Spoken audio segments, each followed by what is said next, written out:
Well, hello, and welcome. You are listening to the No Brainers Empowering Possibilities Show. These are dialogues of encouragement with fresh perspective, invitation to ahas, a little bit of science, a dash of behavioral psychology, and a whole lot of creative fun. So if leveling up is on your radar, my friend, you are at the right show. I'm your host, Roseanne Marsh. I'm the author of the teen and the parent empowerment curriculum called Level Up. And you are listening to episode number 11, Activate Your Life with Music Strategy Tips.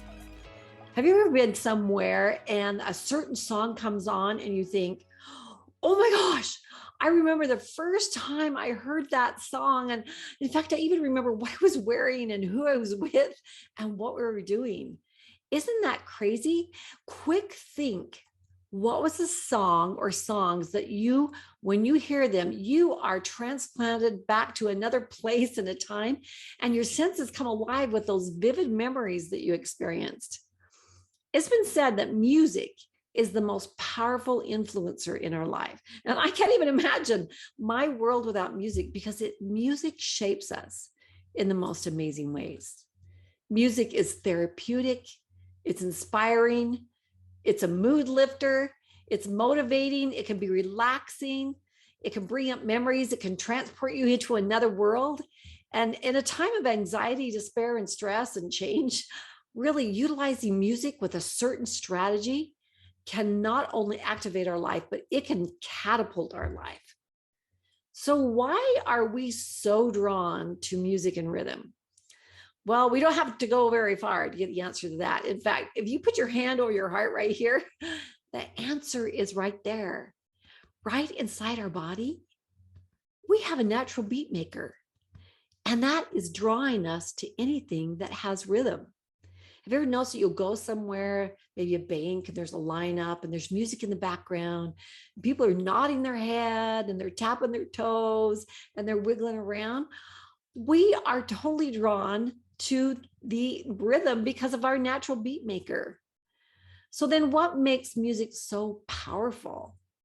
Well, if you haven't listened to episode number 1, something is happening to you every day that you may not be aware of. I invite you to go back and watch that one and listen to it. But let's boil this down to a simple answer. And that is that we are what we experience.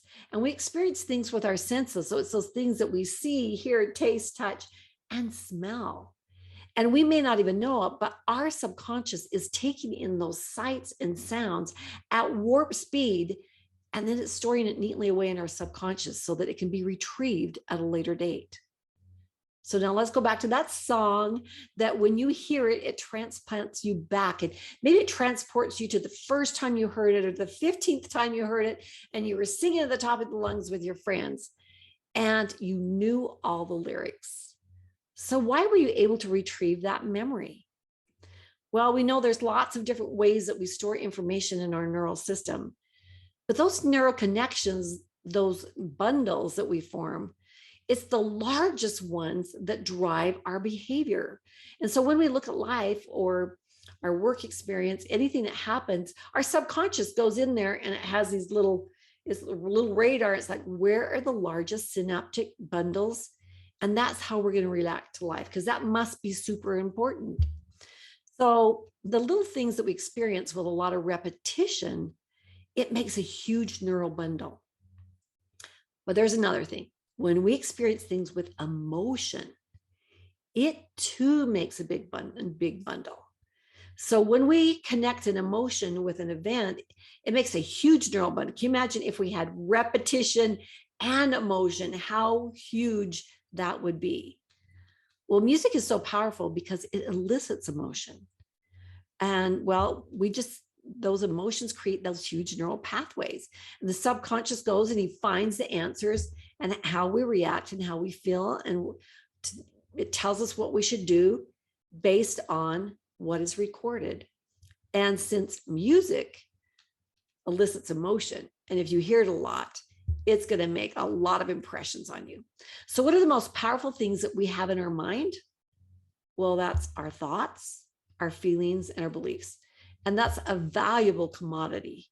And there are influence out there that want a little bit of that valuable commodity. And there's power in the information that we're talking about today, because when we recognize how valuable our subconscious is, we would work harder to protect what goes in it. But let me show you how powerful it is. Let's see. Okay, finish this song for me. You ready? Give me a break. Give me a break. Break me off a piece of that. Okay, now if you mentioned or sang about a chocolate covered wafer bar, then how did you know that? It was probably through repetition and maybe some emotion when you ate that Kit Kat bar. But in the recesses of our subconscious, we have that down in there ready for retrieval. So it's powerful to know that music, being one of the highest influencers or the biggest influences, can influence us for good, but it can also be for our demise. And when we understand some of the studies behind music, the influence it can have on our brain development, our thoughts, our mood, and even our intelligence, if we are not using music in our life, we are leaving one of the largest pleasures and tools on the table. Now, since the brain and all things that influence the brain have been a passion for mine for many years, I've had a lot of deep dives into studies. And if you're okay today, I want to share with you some of these amazing studies. And I hope you have some ahas as you listen to this. So music is created to produce that emotional response. And its influence is powerful because although we may feel the music through like a beat coming in, or we may auditorily hear the words come in or the notes, we actually feel it in our heart. So anything we expose ourselves to musically with a rhythm goes straight to the heart. And there's so many industries that understand that so well, but no one who masters that better than the film industry. They have mastered the craft of guiding our emotions in a direction that they want us to go. When things are dark and brooding in a movie, there's the sinister and the suspenseful music. And then when the hero and the heroine are there, they have the happy and the exciting music. So when they're allowing us to contemplate, they have like a reverie or a calmness to the music. And that is so amazing that background music makes so much difference. I mean, if we ever watched a movie and didn't have any music to it, it would be a totally different sensory experience. I saw this cool test once, and they had a scene, and then it was filmed in black and white, and they had a man and a woman, and they came out of a room, and then they looked at each other, and then they turned, and the woman walked out the front door, and all you see is his silhouette from the back watching her leave. So that was one thing we watched. Now we watched the same scene again, and this time the music was soft and romantic, and you felt like you were in the presence of lovers that were saying goodbye for the day or forever, who knows, but it was so touching and sentimental. Then the third thing we watched is the same scene was shown again, and this time it was sinister music and a little bit dark and a little bit suspenseful. And oh my gosh, it gave me a creepy feeling that this guy was going to take out the woman. But isn't it interesting? It's the same film clip, but different music. The music that I felt in my body and my heart led my thoughts to think and interpret this in a totally different way. It was so crazy to see. So music influences our thoughts and our feelings around the visual that we are seeing. So you can see that there is a mastery in crafting the emotion that the film producers want us to come up with something that's going to support the theme that they have, even complete with like foreshadowing music. And I tell you, Disney is brilliant at doing this. They have different chords and different melodies for different characters. So not only when you see the character, you hear the score, the melody that they've written for them, but the happy characters usually have a score that's written in a major key, and the nemesis or the enemies are the bad guys, usually have a score that's written in a minor key. And then they use a reprise throughout to bring all these melodies back in. So you're going back and forth to help you tie and weave in the whole story together. It is absolutely brilliant. And it's the power and suggestion of music. Well, if that can happen to us when we are transported into a movie and this background music is supporting the emotions that we should be feeling, don't you think that maybe there's a powerful tool here that we need to be utilizing in our life? I mean, if I want certain emotions in my life, what types of music do I want to use? So just quickly, what emotions could you use more of in your life? I want you to jot that down and then make a note, because you're going to go search for some of that music, for some of those songs. But think about it. Let's reinforce more what music does. We learned in school, how did we learn our ABCs? A, B, C, D, E, F, G, through music. It helped us, number one, because of repetition. Number two, because it had a rhythm to it and music. There's so many things that we learned, even rhymes and poetry. But even memorizing phone numbers was easier when the commercials would say, now call 486-292-8787. That's 486-292-8787. I know some of you are laughing going, oh my gosh, I remember those commercials. And I couldn't get that phone number out of my mind because it was done with that rhythm. Now, some of you may still have a cell phone that when you push the dial on it, it makes a beep, beep, beep, beep, beep, beep, beep, beep, beep. You know, each number has its own little frequency, etc.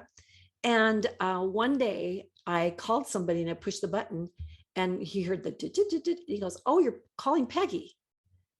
And I looked at him, I said, how in the world did you know that? But his subconscious, his mind had heard that before, that pattern, and it had grasped that. And so, of course, when I pushed that button, he knew exactly who I was calling. So if we want to learn something, what does that teach us? If we want to learn something, we want to learn it with patterns and we want to learn it with music. So if we want to learn something and retain it and we want to keep it, put it to a jingle. Maybe have a song that you know the music, but you can just change the words so you're not having to come up with the whole thing. But it's super powerful when you want to remember something, or write a song about it and use the music that you know. So there's a really compelling study on Alzheimer's patients, and these are patients that had become nonverbal and really kind of non-responsive. They would eat, but even when their families would come and visit them, they wouldn't even talk to them very much. So they did a study where they brought in MP4 players or MP3 players, and they put the headphones in their ears. And what they were playing in there was the genre of music that they enjoyed when they were 20 and 30. And immediately when they start hearing that music, their eyes would just like open up like this. There was like this recognition where they had been non-responsive for so long. All of a sudden they were paying attention. And then the amazing things started happening. They started singing the songs. And then after about 15 minutes, they found they could take the earphones out and ask them questions, and they could talk. They would be responsive again.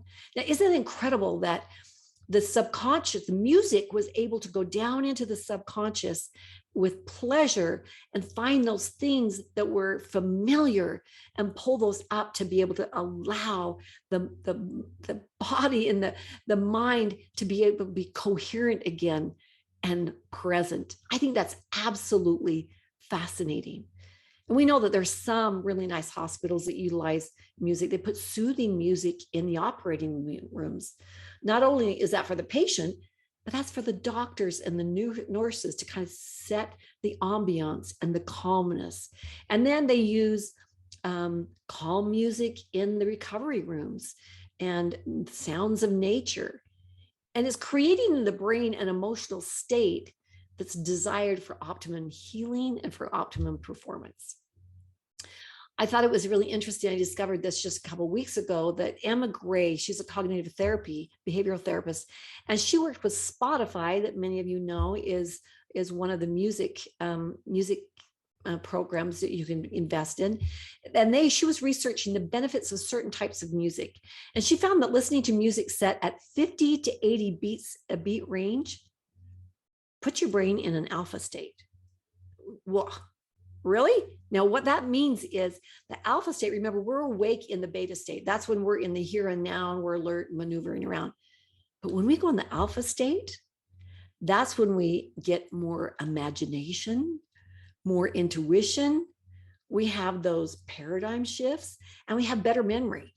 So this is a more relaxed state. They said she, in her summation of her study, she said, it's familiar tunes that you have that there are 50 to 80 beats per minute. And you can go on to programs and decide, okay, I want something 60 beats per minute or 50 to 80. There are those programs online. So research them is really incredible. But she says, when it's familiar music, it's almost like it just kind of puts you in that alpha zen. Incredible. Now, talking about beats per minute, many of you heard me talk about the Utah State University had this amazing math study that they did. And they had 2 math classes and they tested them and they were like equitable as far as their testing. And then they did something different. One of the classes, an hour before, they put them into classical music, 60 beats per minute. And so for that semester, they did the classical for 60 minutes and then the math. At the end of that semester, they retested the classes. The class that had the classical music prior increased in their scores between 15 and 30%. Now, why is that? Well, it's because this miraculous thing right here that I'm going to show you, I want to screen share real quick because I want you to get a visual of what this looks like. It's called the corpus callosum. And the corpus callosum divides the right and the left hemisphere. And what is so amazing is that when you listen to 60 beats per minute, now this is classical music that doesn't have lyrics. With the corpus callosum at 60 beats per minute, it allows it to free flow the information more easily from the right and the left hemisphere. Exciting, isn't it? I mean, the Mozart effect with babies, when they know about the classical music and how that helps develop the brain, there's something truly amazing about classical music. So there are tons of studies out there that talk about the advantage of those who play an instrument. Now, I had to raise your hand right now. I know there's a bunch of you here that play a musical instrument. It has a huge effect on our brain. And it actually will restructure the brain. It protects against dementia. It helps with speech processing, but mainly it helps our brain process things more easily. And it has to do with the corpus callosum. They did a study on jazz musicians, and I love jazz music. But these jazz musicians, the more gifted they were on doing improv, and if you guys have ever heard a jazz pianist go after it, it's amazing. But they said they became more whole brained because not only were they accessing the creative here, but they were accessing the patterns that make that up. But what they found is that jazz musicians that do a lot of improv had larger corpus callosums than any other musicians. That is fascinating. I want to grow a big corpus callosum, don't you? But even the video gaming industry knows about the psychology of music. And I kind of did a little investigation and went and listened to the background music of my son's video games because they put a lot of psychology in it, because what they want you to do, because these are stress, strategy, fast moving, and they want you to problem solve and get through the game, it has to have a balance of getting you through, motivating you, but not distracting you. So they really spent a ton of money to come up with a balance of the right music. So if you're curious, go listen to some of the game video background musics to see if that can help you focus when you need to. So it's also be said, though, that there is the destructive music, and a lot of rock groups that come in to perform, there are those that create a different mood than others. It's been said of Mick Jagger, he was one of the performers that required double, if not triple, the police force when he came in. And invariably there were riots, there were violence, and many times there are people that were fatally wounded during his concerts. Why was that?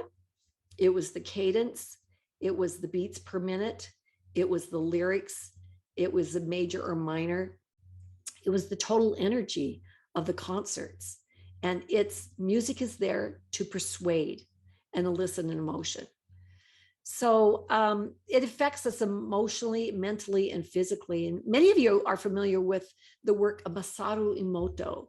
He was a known pseudo-physicist, and he was a naturopath. And in his early years of research, he wanted to see if snowflakes truly were different from others. So he froze some samples of water, and he discovered that indeed they make different crystals, and in some cases, no crystals at all. So we started playing around with exposing them to written words, and then he started to expose them to music.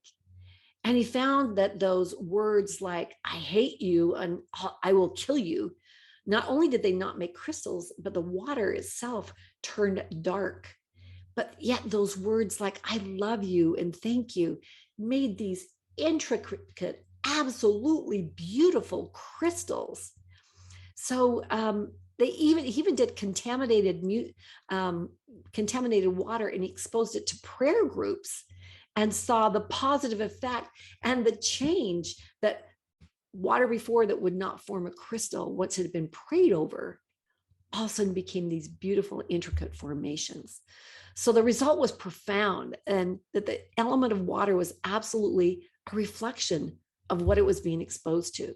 So this is significant to us because it reinforces why words and music and thoughts are such a powerful influencer on our bodies, and our brains are 60 to 80% water. So imagine the imprint that our environment has on us. And I've always wondered, I wonder what the water crystals would look like from my body. Wouldn't that be interesting? So I want to throw up a caution here. How many of you have had food poisoning? I mean, it's horrible, isn't it? Right? But the body, when it gets something horrible, like bad food, does everything it can to get rid of it. It comes out the front and the back, and it's disgusting as that is. But the mind can't do that. Whatever the mind brings in, it's there. So recognizing that words have power and influence, we need to be careful about the words that we expose ourselves to. During some of the teen programs, I have teens that will say to me, well, it doesn't really matter what music I listen to because I purchased the clean version. So we're good. But what they don't realize is that there is a vibration and a frequency to the song that when it's recorded by the artist, even though that particular word might be bleeped out, that frequency and that vibration is still there. I mean, even if you were at a Mick Jagger concert and you couldn't hear a word or understand a word he's saying, that vibration and that frequency is still there. But that is still better than actually hearing that word. But many times we have to be really cautious of the lyrics and the meanings of the lyrics. There are so many catchy songs out there. And my sons know that one of the things we do, we pull up the lyrics. And there was one particular one that I was like, oh my gosh, I need this for my playlist. It is amazing. This will motivate me. And I pulled up the lyrics and I was like, oh, I was so sad because it was literally trash lyrics, but it was kind of disguised in the beat. So it'd be easy to say, oh, it's no big deal because we can't even hear the lyrics. So it's the beat we're after anyways. That's not a big deal, is it?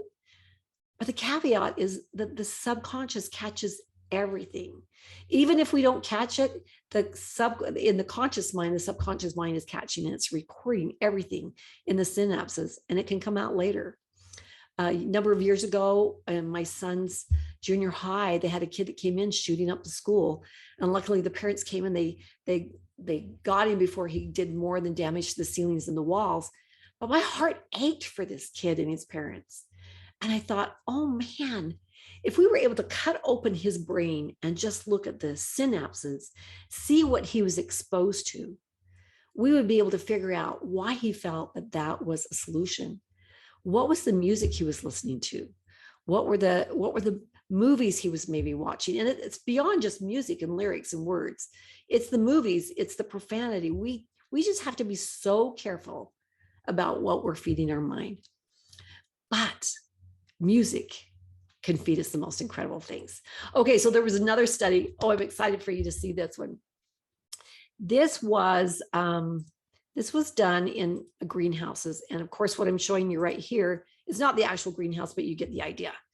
So they did a test with flowering plants. So they put plants and speakers, because they were going to put music in there, in these different greenhouses. And they were flowering plants. And in one of them, they put in classical and Broadway music.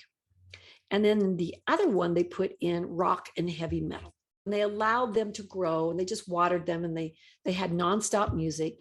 In the classical and Broadway greenhouses, they grew towards the speakers, and they actually wrapped around the speakers. They were like drawn to the music. And something different happened in the one that had the rock and the heavy metal. And I want you to guess. So what do you think? Do you think that these plants that were there with the rock and heavy metal, do you think they withered and died? Do you think they B, grew large? Do you think they C, grew but had no flowers? Or do you think they D, turned yellow? What do you think it was? Well, guess what? If you said A and D, withered and died and turned yellow, you'd be wrong. Surprising enough, they grew huge, but they had no flowers on them. So that's significant because it didn't bear fruit. So it's interesting when we look at the influence of music and all these different studies, we can learn things, we can extrapolate some learnings from them. So I hope you picked up some of the tips and results from some of these experiments and how music can truly influence us. But you're really activated only when you utilize the music. So here's 4 tips really fast I want to share with you. The first one is identify areas of your life that you want to activate through music. And how do you want to feel? This is by creating playlists for those areas of your life that you want to activate. So here's some suggestions I might have. Do you need motivational music? Do you need something in the morning to get you up and going? How about exercise music? Do you need a playlist that will support your exercising? Do you maybe need help compressing at night? And that could be a playlist. Here's another one. Have you ever felt emotionally blocked and you maybe need a cry list? And then that's when you use your motivational list to pull you out of your crying. But could you have a playlist that supports maybe your breath work if you're into breath work? Do you need like a Zen playlist to be able to relax and maybe meditate? Do you need music to be able to decompress and set the tone for your home? Do you need study music in your home, the 60 beats per minute? Or do you want to have more imagination, creativity, and intuition? And you need a playlist that has 50 to 80 beats per minute. And do you prepare yourself for big meetings, or do you work with large groups of people? Do you need to get excited and pumped up? And do you need an epic music playlist? So, and here's another one. Do you have a playlist that's your sing-along songs? Those are those songs that you know the lyrics and you just belt out, and they're motivational. I'm going to say everybody has to have one of those. And one of the places you can get a lot of those songs that go with it are from the movies. Don't the movies have the most incredible songs? Okay, when Frozen came out, I had just gone through my divorce. I knew the lyrics to Let It Go, and I sang Let It Go so many times that finally I just had to let it go. But it was so motivating for me at that moment. Another one, it comes from like The Greatest Showman. I've got Come Alive in my playlist. And another one from Wicked the Musical, that song, Defy Gravity, is super powerful. So you may have those songs that you're like, oh my gosh, not only do I know the lyrics, but I dance to them and I get excited. And that's what you want. You want music that inspires you. Maybe you're a spiritual person and you have this spiritual music in your home. Maybe your faith is Christian based and you've got this beautiful Christian music. What are those playlists that you need and want? I have a friend that played certain music in her home at certain times.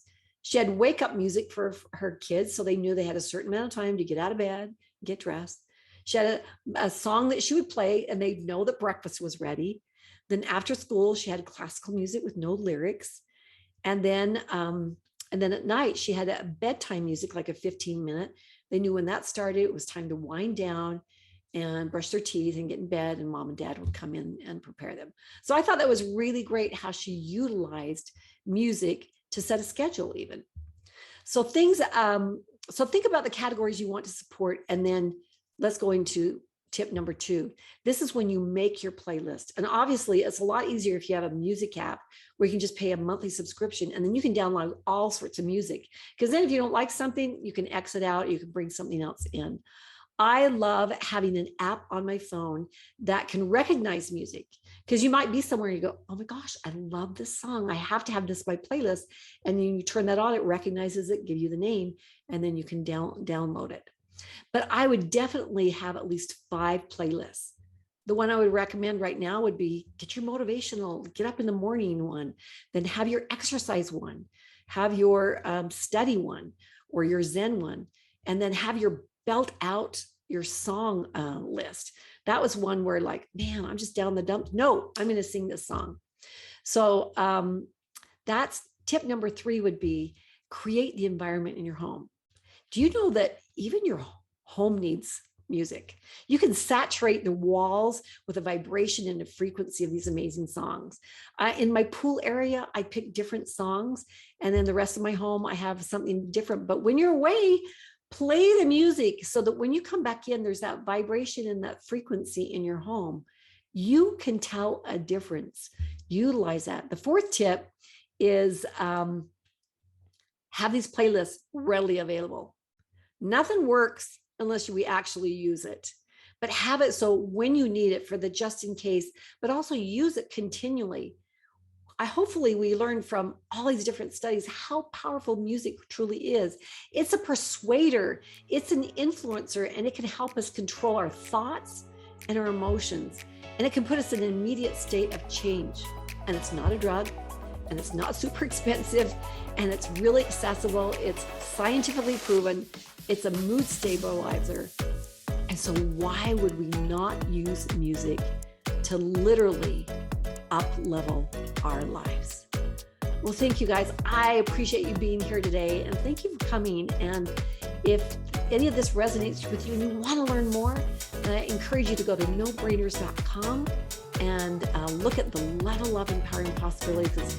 These are the sorts of things we talk about where we empower our brain, empower our thoughts, our minds, so that we can go out and become creators. All right, guys, let's go out and create something incredible. Your playlist this week. Take care.